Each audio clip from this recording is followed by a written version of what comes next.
Hello again. For those of you who don't know me, I'm Sarah Lubarsky, Executive Director of the Connecticut Women's Hall of Fame. Thank you for joining us. Today, you'll be hearing from the Hall's 2019 Eileen Kraus Scholarship Award winner. Each year, the Hall administers a $5,000 scholarship, which is given to a young woman entering a four-year college or university with the intention of earning a degree. We have not been disappointed in the quality of our applicants, which you will see today. If you know of a young woman that is graduating this year and heading off to college, please tell them to check out our website in mid-January for guidelines. The winner will be chosen by the end of March. In the meantime, if you enjoy these webinars and feel that the work we are doing is important, please consider a gift to the Hall. No amount is too small, and all donations are very much appreciated. Please go to cwhf.org to give and to learn about our work and our inductees, of which Eileen Kraus is one. Now I leave you in the capable hands of Gina Clonan, our founding president. Gina? Thank you, Sarah. For nearly 3 decades, the Hall has worked to discover and share the stories of women. Our various educational platforms acknowledge the individual and the collective feminine voice.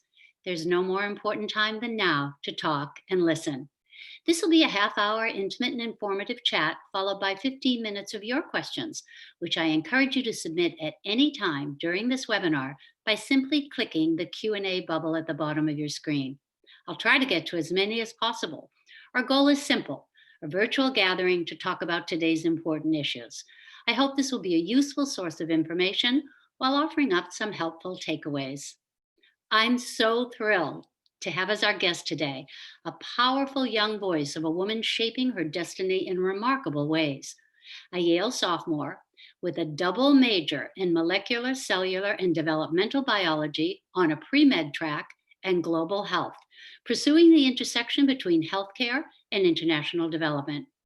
She's a winner of so many prestigious educational awards, I can't begin to name them here, inclusive of our own Eileen Kraus Scholarship.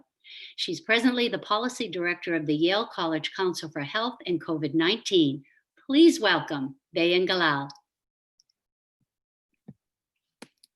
Thank you so much. So excited to be here. So happy to see you as always. So let's get right to it. Bayan, you're a student at a globally recognized prestigious university with a top-notch healthcare system. How has Yale structured guidelines for this new pandemic educational environment? Yeah, of course. So one of the most obvious ways, given the fact that I am currently in my childhood bedroom rather than on campus in New Haven, is that they've reduced the campus density. And so what that means is that this semester, rather than allowing all students on campus like usual, they've only allowed first years, juniors, and seniors. And so this semester, I was to stay home and do my classes remotely. And so that was the main way that they've, adapted to COVID-19. But then in addition to that, for students who are on campus, one of the main aspects has been providing a lot of the resources that students need to make sure that they're preventing the spread as best as possible. So this has included things ranging from daily health check-ins, which means that all students and staff check in daily to address whether they have any COVID-19 symptoms. It also means getting tested for COVID-19 2 times a week, having contact tracing as well. So definitely a robust system in place, hoping to keep not only Yale students and staff safe, but also the New Haven community that's very intertwined within the Yale community as well. So tell me, when you check in, does that mean you go on your computer and contact an advisor, or how does that work? Yeah, of course. So for the daily check-ins, all students who are on campus in New Haven log on each day and have to address whether they've had any symptoms and things like that. And if students don't have that check-in done, then they are followed up with to make sure that they have no symptoms and that they do fill in that check-in every single day. And the testing would apply just to the students on campus? Yep, so that's for any students who are either living in the dorms or who are living in apartments in New Haven as well. So anyone who's directly in the Yale and New Haven area is getting tested 2 times a week. Gotcha. And do you have pods? Like I hear, I don't have children in school anymore, but if you do, what is one and are you in one? Yeah, of course. So I personally am not in one since I'm not on campus, but for those students who are on campus, being in a pod means that they have small groups of people, typically those that they live in a suite with. And that means those are the people who they can really spend the most time with, who they could be around without a mask since they live in the same common area. But otherwise, students have to, wear masks, socially distance, all of those things. But for those students that they're in the same pod together, that's really their small cohort that they can do as much as possible together in order to reduce that spread. Well, that's nice to hear because at least it's a similar college experience. It's not the huge one, but it's Yeah. minuscule. At least getting some of that interaction in a close knit way. Yeah. Exactly. That's wonderful. And how are the guidelines communicated to students, families, and teachers? Some of the things you've mentioned. What's your information highway there? Yeah, of course. So there are a lot of different avenues for information. I think one of the most consistent ones is the pages that Yale has online where they consistently update all of the COVID-19 guidelines. And those are communicated to us through email as well as through the website itself. And then also a lot of times our student news outlets like the Yale Daily News cover a lot of this information as well. And so I think the main thing that Yale has been focusing on is persistent reminders and enforcement, which is especially important in public health. I think that maintenance of public health it's a marathon, not a sprint. It's something that has to consistently be maintained, reinforced, re-emphasized among people. And so I think that's one of the most important things that they're trying to do right now is make sure that this information is constantly updated and constantly, made available to students and staff as it comes out. Interesting. I know with my own grown children, the only way to ever get a response is by text. So would Yale text you if they really wanted to reach out? So actually, most Yale students are signed up for Yale Alert texts. Um, so that is definitely the case and something they're taking advantage of. So that's only information in the most like dire scenarios, like when the COVID level has increased or the risk level has increased in color and things like that. That's when we'll get those specific health alerts. And even though I'm not on campus right now, I still do go get those and, and kept in the loop about that. So I think Yale definitely does take advantage of the fact that we are easiest to reach by text. Oh, that's great. So I think you mentioned about resources available to students. What unique resources have been available to the college community as kind of a result of the pandemic? Yeah, of course. So I think one of the main things that has happened now that, as I mentioned, you're more restricted to being only close to those who are in your pod. For those that you're not in a pod with, colleges are taking advantage of making safe socialization spaces for students and making sure that there are ample outdoor facilities. And so that's especially been seen at the residential colleges at Yale, making sure that in the courtyards and places like that, there's plenty of seating and outdoor activities that students can take part in to kind of deter us from, being inside the colleges with people who we otherwise shouldn't be with. That's great. Now, I know as a sophomore, you're not allowed on campus this semester, but could you go on campus outdoors? So ideally, if you're not a student, you shouldn't be going on campus, just like as I mentioned, to be reducing the spread for not only Yale, but also the New Haven community. I think it's definitely always important to remember that our college campuses, we don't act within a vacuum. Everything that Yale does also impacts the New Haven community. And so because of that, it's generally the goal that anyone who's not in residence in the dorms or apartments doesn't go to campus. Understood. So I'm fascinated by all that you study and all that you do. And being pre-med and studying global health in a worldwide pandemic is, I gather, undoubtedly one of the best and worst situations to be in. So can you tell us about the pros and cons for you and your peers everywhere? Yeah, of course. Like you said, I think there's a lot of benefits and a lot of drawbacks to it right now. I would say one of the main benefits that I've seen come of it for not only pre-meds, but also medical students and physicians themselves is that it's emphasizing the importance of empathy within healthcare and within the medical field. I think a lot of times, given how cutthroat it could be to be pre-med and in medical school, what's highlighted is the skills and the knowledge base that you have. But I think the pandemic has highlighted that that's simply not enough. You cannot be a good doctor simply based on your knowledge and your technical skills. I think the pandemic has highlighted that you can't fully be a healer and a physician until you've learned how to soothe and inspire others and your patients, until you've learned to comfort patients and family members through such difficult situations, until you've learned to deliver not only treatment, but also hope to the people that you're around. And so I think the pandemic has highlighted the importance of that. And I'm hoping that through everything that's going on, pre-meds, medical students, and physicians alike will make sure that they highlight empathy within all of the work that they do. So that's one of the main positives that I've seen. In terms of the drawbacks and the difficulties, one thing that I've been, trying to reckon with is the idea that sometimes the work of a physician will not be enough. And so I think, as a physician, you can do everything in your power, but without proper institutional backing, without policy implementation, things will become a lot more difficult. And so that's difficult to see that physicians with training who are ready to take on the pandemic and who are being incredibly resilient through these times might not be as successful as they can be, not at their own fault, but because of everything that is, out of their control in terms of policy and institutions and things like that. And so for me, it's shown the importance of tying science and public service together. I think they're both rooted in this idea of never stopping, never settling. And we have to bridge that together to make sure that policy, medicine, science, all of these things are working together. That's so interesting that you should say that on a day like today when 100 institutions across the country put out public service announcements, just simply saying to wear a mask. Because healthcare workers who were interviewed said they feel like no one's listening to them, that they're sort of being ignored as if they live in an alternate universe, and yet it's the universe we all habitate. So, talk to us a little bit about healthcare systems. Sneak us into the classroom.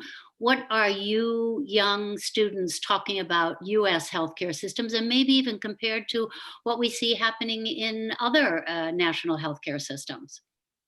Yeah, of course. I think one of the most important conversations coming up right now about the US healthcare system in particular is the fundamental flaws surrounding the differences in care that those of different racial and economic backgrounds are getting.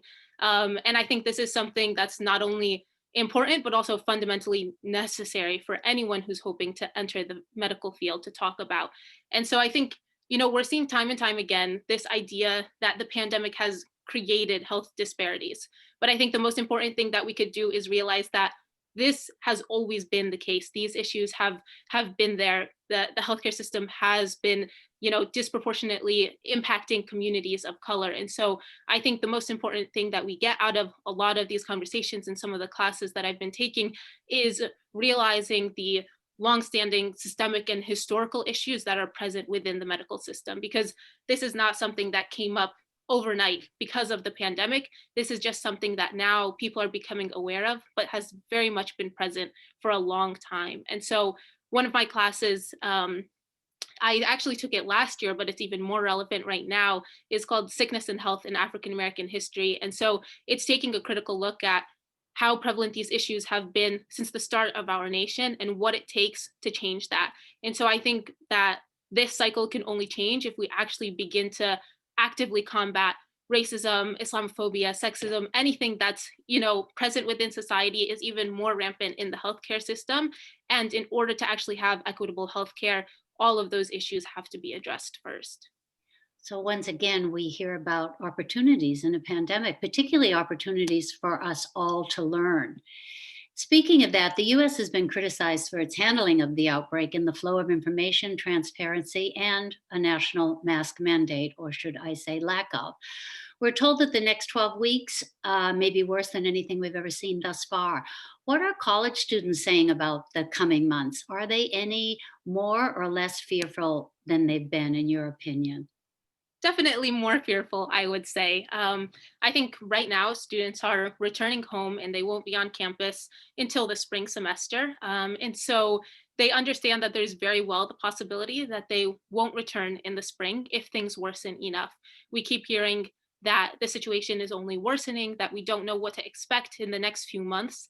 And I think for a lot of students, we wonder if next semester will be just as bad, or if not worse, as our spring of 2020 semester. So that's definitely a big thing on our minds right now, and trying to figure out what lies ahead, because I think, there's so much uncertainty right now, and that's only continuing for college students as we try to figure out what the next step is going to be.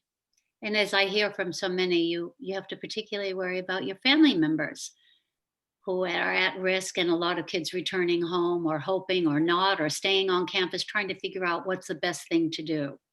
I think that's definitely a big concern right now. Like I mentioned, nothing acts in a vacuum. So that means when we're on campus, what, our actions mean for the New Haven community, but then also as we're returning home, and as so many college students will be returning home at this point right now, for Thanksgiving, what does it mean for not only our families, but also the communities that we're returning to? I think that's an especially big risk that's coming up. And I hope that students, as they return home, will make sure that they take that seriously, and take the steps that they can to make sure that we're not negatively impacting the communities that we're traveling back and forth between.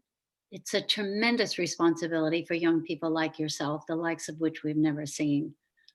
Yeah, without a doubt. Um, Bayan, recently, not recently, but Dr. Anthony Fauci, director of the National Institute of Allergy and Infectious Diseases since 1984, and one of the most respected voices in medicine, when asked in 2016 what kept him up at night, he responded, the fear of an extremely infectious respiratory illness with high morbidity that would reveal itself.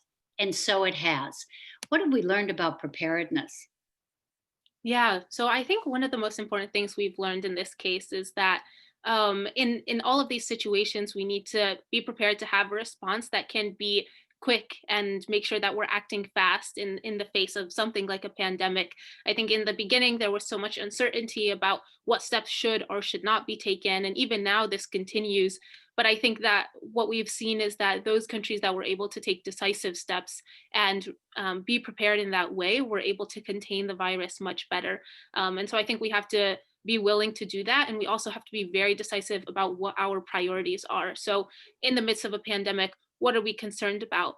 And so I think that because health is fundamentally the first step needed for people to live fulfilled lives, health has to be the first priority when we're making decisions. Of course, other factors are important, but also making sure that we are maintaining the health of people, not only within our own nation, but also at a global scale is what's most important. So true.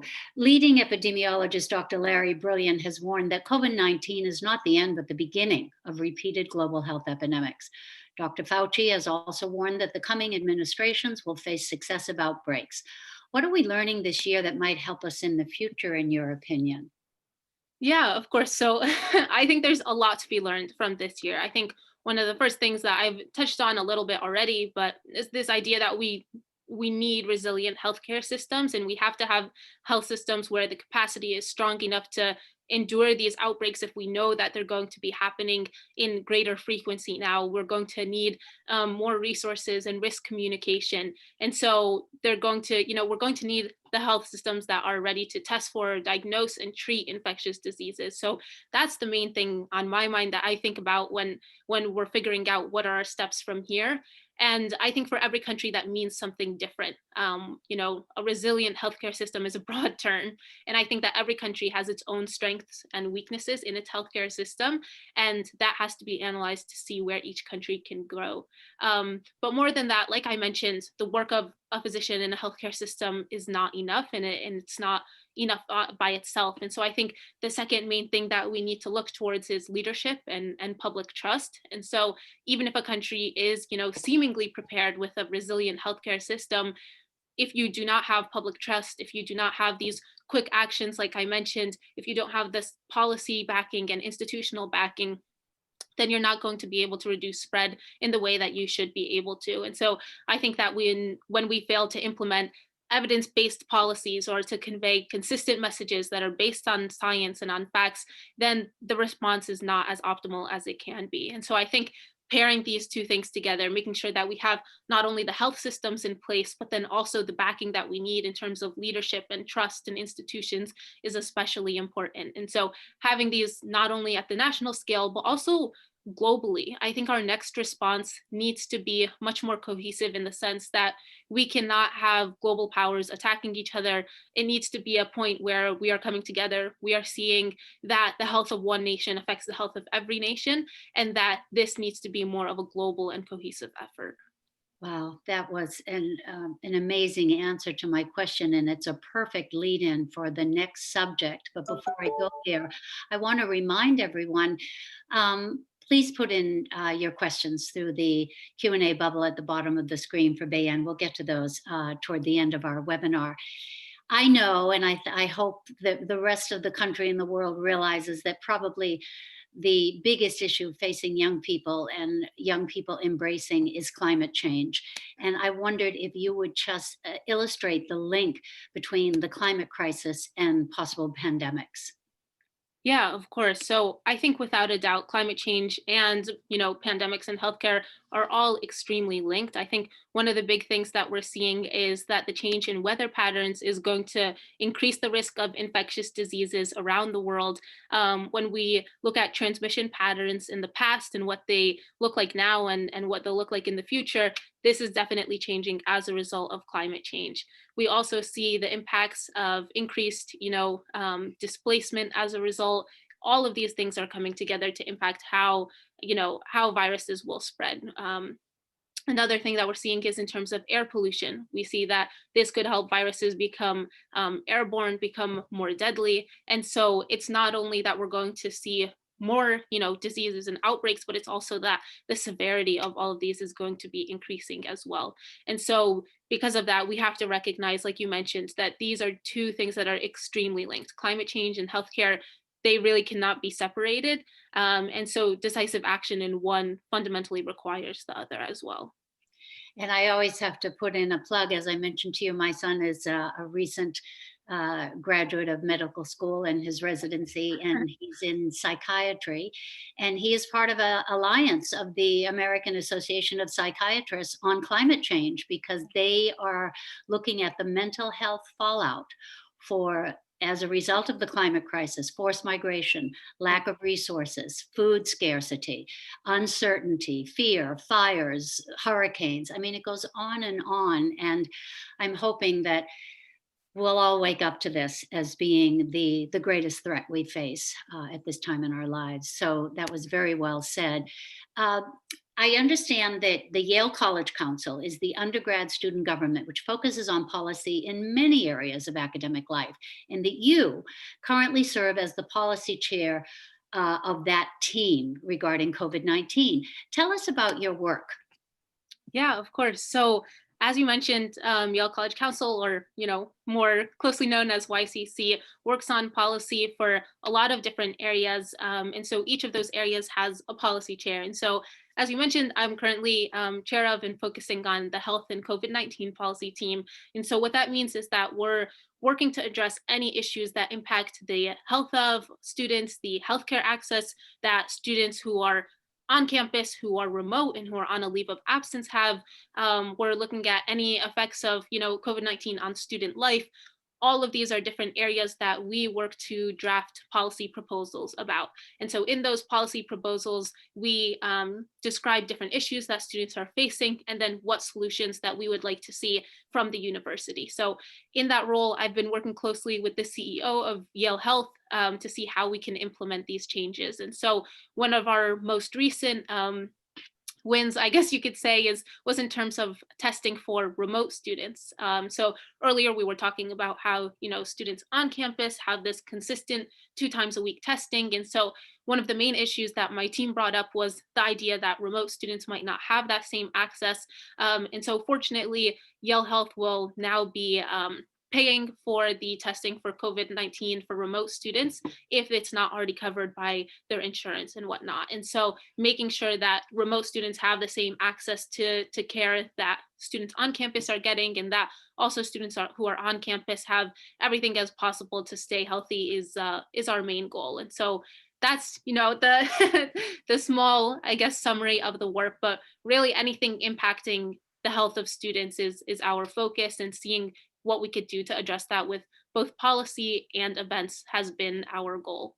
Well, that remote testing win is a great one because I know just from my circle of friends, we're always amazed at how the testing varies from community to community, state to state, country to country. You talk to someone who says, they're in their state, testing centers are on every corner. Yeah. You see the newsreel in Connecticut, and they were lined up for 4 hours.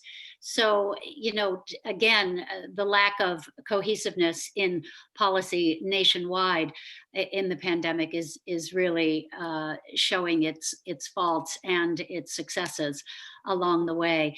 About that council, which I find so fascinating, do you think there are other similar student organizations around the country at other schools? Oh yeah, without a doubt. I think our work is not unique to me or to Yale or anything like that. I think all across the country you have students who are using what they have in place at their colleges and doing what they can to improve it. I know actually one of my friends who is student body president at WashU in St. Louis. Right now, they're petitioning to increase the number of days off in the spring semester from 2 days off to 5. And so this is a very similar situation where they're advocating for something that can hopefully, better the mental health of students in the spring semester. I think we've seen during this semester that having these like long chunks of time where there are no breaks at all, just, to reduce spread and things like this and make sure people aren't leaving campus. It's definitely ideal in terms of reducing spread, but for students, it has been difficult to not have that time off. And so I know my friend there is working very, very hard right now advocating for that. They've gotten thousands of signatures on their petition already. And so I think all across the country, people are working on this, trying to do what they can for their student body to make sure that, those needs are taken care of, that we're doing everything that we can to meet the unique challenges that we faced during the pandemic and, what that means for difficulties in learning and social life and all of these different things. So personally, even though it's difficult right now to be a college student, I'd say I'm also constantly inspired by what students are doing to make sure that we're there for each other and we're making the situation as positive as possible. Well, again, you always seem to give me the easy road to lead into a next question I have for you. You mentioned to me recently that your global health internship this summer in DC was changed to remote. Yeah. So there you had to do that from your childhood bedroom, which I must say is a lovely bedroom. Was Thank you. interesting to say the least. Can you talk about some of the coping strategies that you and your peers are using for, returning home and working out of your bedroom? Yeah, of course. I'd be happy to talk about that. I think for students, we're figuring out how we can still make the most of this, time and experience. I think, you know, everything and nothing has changed all at once. I think the way that we're going about things has definitely changed, but at the same time, what we're actually doing in terms of trying to connect with other students and making relationships with our professors and all of these things, that in itself hasn't changed. And so I think that held in the summer as well, like you mentioned, through my internship. I was a global health fellow with Save the Children, and so of course I wasn't able to be in DC as I had hoped, but at the same time I still was able to connect with other fellows who were taking part in similar experiences. I was still able to learn a lot from my supervisor at Save the Children. And so I think that seeing how the methods that we go about all of these things has changed, but we're still just trying to make the most of it. And I think that holds as well for classes and everything like that as well. During the summer I took an Arabic class with a professor who to this day I've never met in person. And after the class, he asked me to be like his teaching assistant for the year. And so now I'm doing that and having an incredible time with it. But it's just funny, I've truly never met him in person. And yet we've, worked together in the class. We've worked together now as like being a teaching assistant for him. And so I think that everyone is doing their best to still form those relationships in the best way that they can. And so that's been the general sentiment. Of course, it's not in the ideal way. Of course, I would want to be meeting my professors and friends and everyone in person. But I think even so, we're making the most of it and trying to do what we can. Well, we've all heard a lot of good feel stories about virtual relationships, which I don't even know was a word last year. But so I imagine a place like Yale, but hopefully other institutions across the country offer mental health resources. Can you point us in that direction? Yeah, of course. So I think one of the main resources that is present at Yale is Yale Mental Health and Counseling, and so that's something that's like open to all students at Yale. And so that's open to students who are on campus as well as those who are remote as well to do that via telehealth. I think one difficulty of that has come with state laws regulating, telehealth and things like that, because something like Yale Mental Health and Counseling and Yale Health, all of these are meant to be for students, in a typical year where you're on campus and have direct access. But there are state laws that regulate, who can, if a physician is practicing in Connecticut, can he provide telehealth care to someone in California, things like that. So that's been a difficulty of it. But I think for the most part, students have been able to get care through that way. And outside of that, um, I think a lot of times we've been each other's best resources as well, especially with everything going on and so many of us being at home.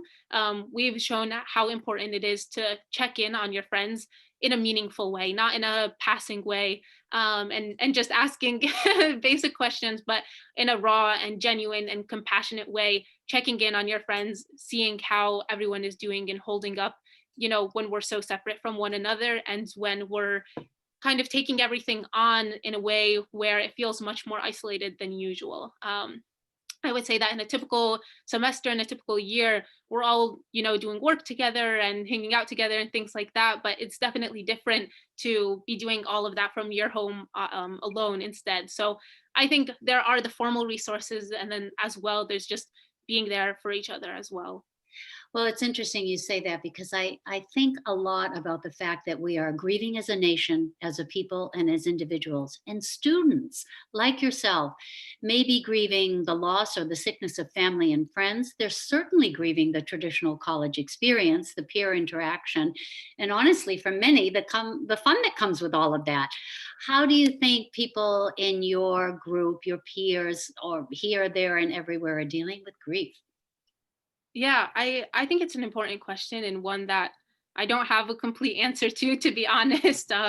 It's something I think that varies for everyone right now, and we're all trying to find a way to deal with it. I think, you know, one of the important ways for me has been realizing that I should kind of try to appreciate what positives we have while we can. And, I'm appreciating the fact that in this moment I do have time with my family, and in a normal semester I would be on campus and not be seeing them. So I think the pandemic has shown that appreciating what we have when we do have it is important. um, and so I think the other part of it is making sure that we're being diligent in what consequences are coming of our actions. And just grieving together is difficult, but it's also a necessary process, because again it reminds us to appreciate what we can and be cognizant of the consequences, of all of our actions. And so I think through that people are doing the best that they can. I don't think I have necessarily a like one size fits all answer. It's been a difficult time and a very different time for everyone depending on what situation they're in.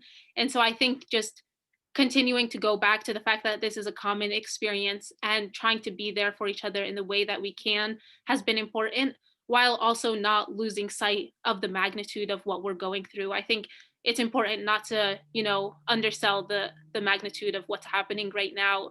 Even, looking at things like the news in March, when we would see numbers, it was, we would be taken back by it. And now we see numbers in the 100,000s, and it's not as, it doesn't catch us as off guard anymore. And I think that's something that we have to be aware of, because even as we, quote unquote, get more used to it, these aren't just numbers, these aren't just headlines, these are individuals, these are our families, our friends. And we have to continue to be aware of that, even as we grieve, that this is something very real and that we have to be aware of that. So, so true. Bayan, parents are facing the pandemic challenge as much as students, yours included. I'm sure that our words of wisdom, like this too shall pass, isn't exactly what you're hoping to hear. What advice can you give us as parents? Yeah, so it's a good question. I think one of the biggest things right now I mean, given I'm of course not a parent, so I don't know what everything, what parents are going through. And I express gratitude to not only my parents, but also all the parents right now who are trying to make this work with remote learning and everything. I think it's definitely a new situation. I think my biggest piece of advice is just to like recognize that we're all definitely doing the best that we can under the circumstances. And so right now, for so many students, the line between home and school is entirely blurred.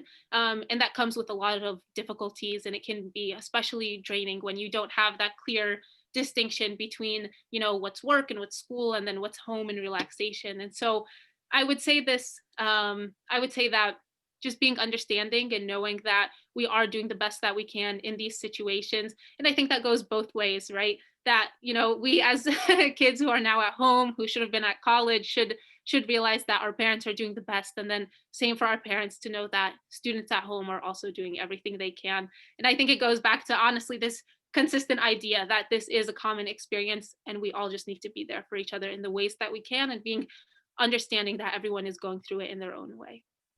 So tell me, how do you stay focused, healthy, and hopeful? So it's definitely not very easy during these times. I think anyone who knows me knows that I'm someone who generally is laughing and smiling when I can. And so I think one of the main ways I try to do that is by keeping the bigger picture in mind, knowing why I'm doing the things I'm doing, and keeping what I hope to be the temporariness of what we're in mind as well. And so as much as, the pandemic is difficult, I think studying health, keeps it keeps us aware that it keeps us remembering the best possible outcome as our goal, but also the worst outcomes as a possibility. And so even with this, I think the same applies to the pandemic, where we see that hopefully this too will pass, as you mentioned. But also I'd say that the biggest area where I'm drawing hope from right now is also from everyone who I look at, including my classmates, at people who have mobilized during the pandemic, everyone around me. I realized that despite everything going on, there are many who are doing all that they can in these moments. And like I said, what that means is completely different for everyone. But my hope is in them. My hope is in every single person who is waking up every day in the midst of a global pandemic and doing what they can, choosing to move forward. My hope is in every single student who's at home or on campus and continuing to learn as best as they can in these situations. My hope is in every scientist and every doctor, every person who's doing what they can to move forward. My hope is in all of them. And I think that all of us doing what we can, as I mentioned, it gives me hope that we will move forward and we will persist, and that we will come together and hopefully be focused and healthy and hopeful, as you mentioned. Well, I can tell you, and I speak for anyone who's ever met you, my hope is in you. Now, I'm going to take a couple of questions here. The first one is, why is the work that you do academically, both science-wise and public health, social justice related, so necessary for you personally? You talked a bit about how important it is to do the work you do, but what are some of the reasons that informed your decision to pursue these fields and disciplines? Yeah, that's a great question. I think so. For me personally, I'm Egyptian American. My family is from Egypt. I'm also Muslim American, and so being part of all of these different communities, and also traveling a lot to Egypt, a lot of my family is there as well. I've realized how much healthcare differs just depending on where you are in the world. In the case of being in Egypt versus being in the United States, as well as who you are. And so that's come from not only, my family's experiences in the healthcare system, but also my own, and seeing how differently you can be treated just depending on what you look like when you walk into the doctor's office or into the hospital. And from these experiences, I realized that this is something I want to work on. I want to work on this idea that where you are in the world, who you are, should not impact the healthcare that you are receiving. I think that healthcare access and healthcare delivery, these are things that are fundamental to people's lives. This is fundamental to your livelihood, to how successful you can be in every other part of your life. It all starts with healthcare. And so seeing, my family and friends in Egypt having differences in their lives, not based on anything in their own control, but simply based on differences in healthcare systems, has shown me the importance of this. And so that's been the biggest motivator for me. That's why so much of my interest is, like I said, not only in healthcare itself, but also global health and health policy, because I think that these go hand in hand together, and you can't have success in one without the other. Absolutely. And my son always reminds me that healthcare is not a privilege, it's a right.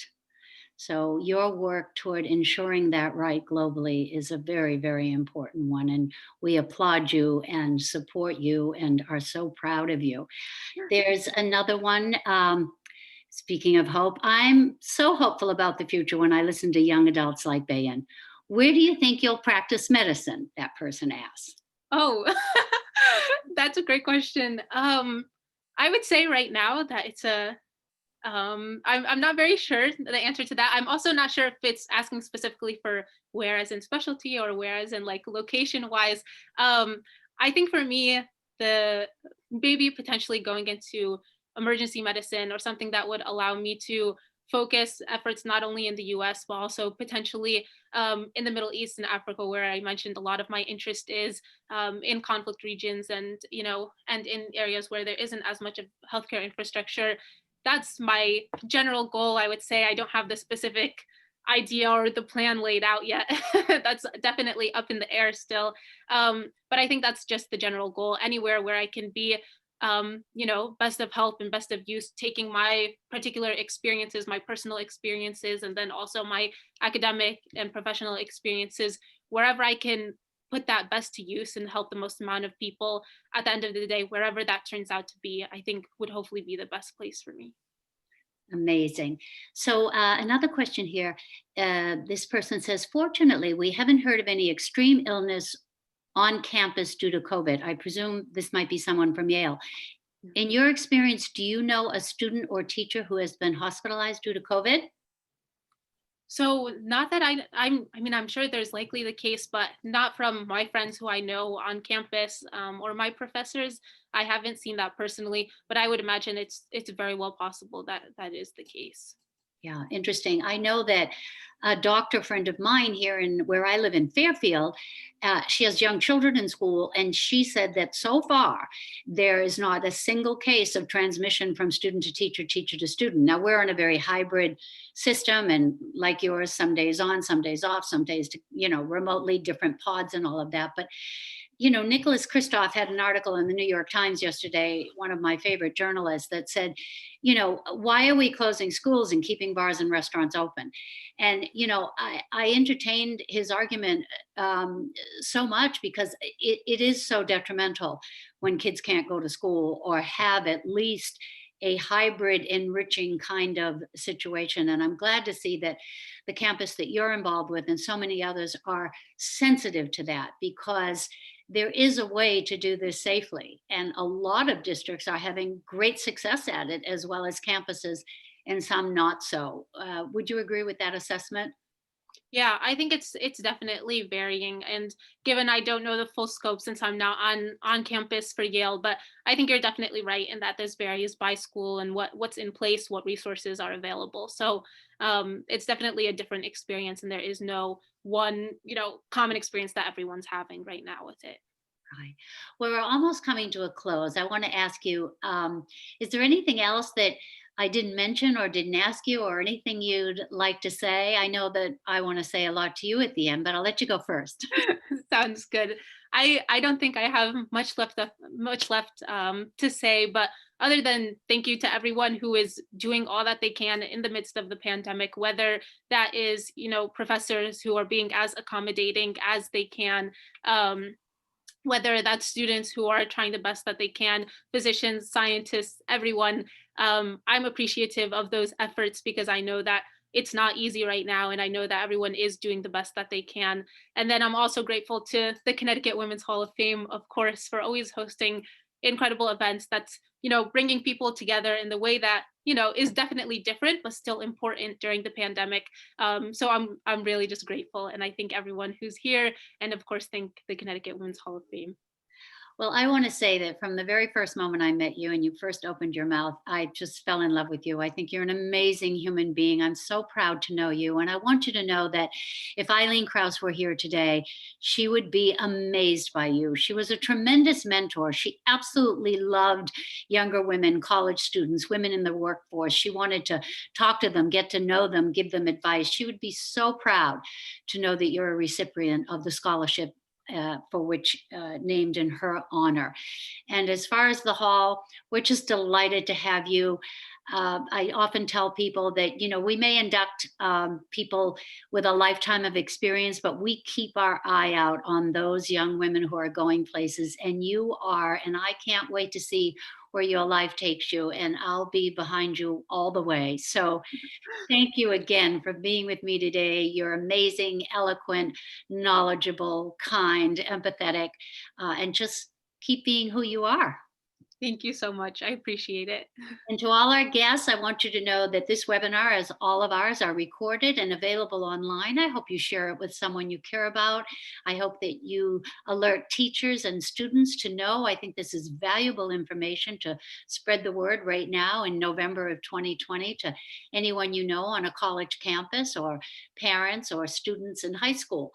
And thank you again for joining us, and join us in a couple of weeks when we host our next webinar. Thank you so much, and have a great day, and happy Thanksgiving to all.